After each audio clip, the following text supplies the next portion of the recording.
Kuya, dito, dito. Tapos na yan sa Kamuan. Kuya, dito. Dito. Oh, so maganda, masyal. Maganda, maganda. Sir, maganda. Kuya, enta maafi jua. Parang bigo. Kuya, smile, smile. Oh, ikaw supugi. Ate. Ate, dito, dito.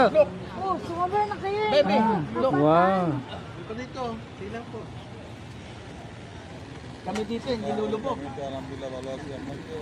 Hi, hi.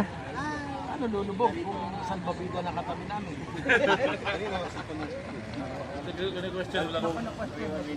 Kuya, dito.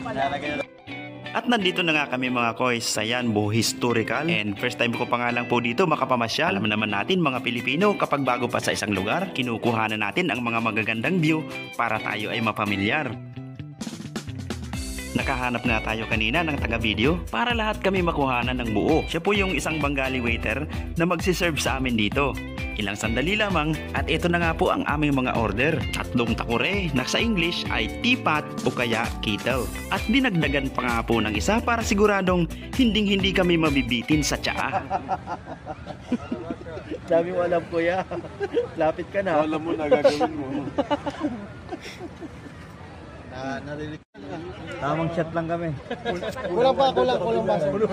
Parang kulang pa. Malir, need cup. Okay.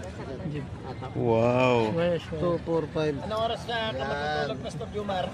More, 2 piece. Ibig Santo. Dalawa din. Yes, dalawa. Wala akong pasok, wala akong intindi. Ganito nga po kasaya ang aming gabi at nandito lang kami sa tapat ng Roshan Cafe, and anything that we need, tatawag lamang kami sapagkat po ay suki na raw dito si Kuya Jose. Lemon yan si Gracia. Yan ang lemon shot. Time check, alas 11:30 na ng gabi at siya po ang aming iniinom mga koys sa halip na kape. Sapagkat kanina bago po kami pumunta dito ay mga busog na busog po kami. Tamang banding at kwentuhan, kulitan habang nagpapatunaw ang aming mga trip. Kung kaya ang tawag po namin dito ay Tsaa Fellowship.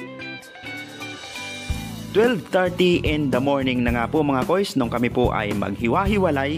Thank you Lord! At kanya-kanya na kaming uuwi na masaya sa aming mga bahay.